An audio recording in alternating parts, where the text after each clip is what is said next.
سجاد عجب خواب ہے ایک میری نظر میں، ایک رات بہت شور تھا خاموش نگر میں،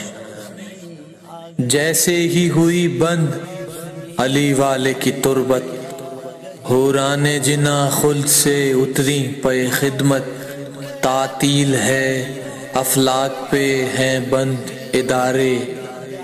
تربت پہ فرشتے بھی چلے آئے ہیں سارے،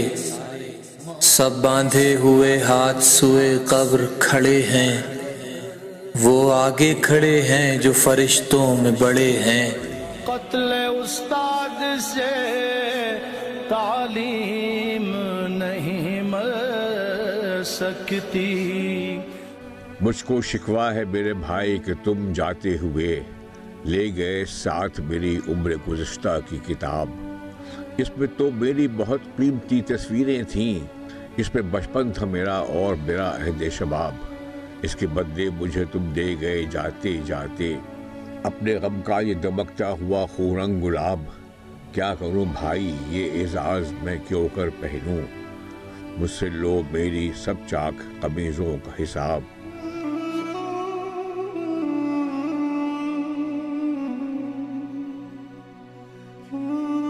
وہ بہت ہی مخلص انسان دوست شخصیت تھی ان کی، اور ان کے جنازے پہ بھی زیادہ تر لوگ یہی کہہ رہے تھے کہ جیسے سب کو یہ محسوس ہوتا تھا کہ جیسے وہ ان کے بہت قریب تھے، جیسے کہ وہ باہر والوں سے کمٹمنٹس ہمیشہ پوری کرتے تھے، تو گھر والوں کے لیے بھی ان کے پاس ہمیشہ ٹائم ہوتا تھا، اور وہ سالگرہوں پہ اور اس طرح سے اہم موقع پہ ہمیشہ ہمارے لیے موجود ہوتے تھے، کبھی انہوں نے اپنی مصروفیت کو بہانہ نہیں بنایا ہمارے لیے، اور ہم جب بھی کبھی ہم سے کسی فرمائش کی کسی بھی چیز کی کمٹمنٹ کی تو وہ اسی ٹائم پہ اسی موقع پہ پوری بھی کرتے تھے ہمیشہ۔ میرے لیے ہمیشہ جب بھی کبھی باہر جاتے تھے تو وہ آئل پینٹس اور اس ٹائپ کی چیزیں آرٹ اینڈ کرافٹ سے ریلیٹڈ انہیں پتہ تھا مجھے بہت شوق ہے، تو ہمیشہ اس طرح کی چیزیں لے کر آتے تھے میرے لیے۔ مجھے بڑا افسوس رہا اس بات کا کہ وہ بچوں سے جتنی محبت کرتے تھے میری بیٹی سے وہ مل نہیں پائے۔ شعبہ تعلیم سے وابستہ تھے، اس کے علاوہ بھی ان کو ادب، مذہب اور سماج سے متعلق کافی ان کی خدمات بھی ہیں، اور تمام لوگ جانتے ہیں کہ وہ اپنی ذات میں ایک انجمن تھے، ہر ایک سے جو گفتگو کرتے تھے وہ اس کی ذہنی اپروچ کے مطابق گفتگو کرتے تھے کہ یہ میری بات کو سن اور سمجھ پائے گا یا نہیں۔ بحیثیت شوہر بھی میں نے ان کو بہت ہی ایک اچھا پایا، ایک زندگی کے ساتھی کے جو فرائض ہوتے ہیں،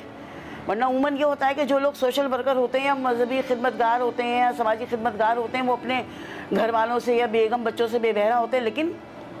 بحیثیت شوہر وہ تمام رشتوں کو توازن کے ساتھ لے کے چلتے تھے۔ بحیثیت شوہر بھی ان کا ایک کردار تھا جس میں ان کو میری سالگرہ کا دن یاد رہتا تھا، ویڈنگ اینیورسری ان کو یاد رہتی تھی، چھوٹا سا گفٹ جو ان کو پتا تھا کہ میں کتابیں زیادہ پڑھتی ہوں تو وہ کتاب پہ لکھ کے کچھ نہ کچھ وہ الماری میں میرے شیلف میں رکھا ہوتا تھا۔ ناظرین، استاد سبط جعفر شہید دوستی کے تقاضوں کو بھی خوب نبھانا جانتے تھے۔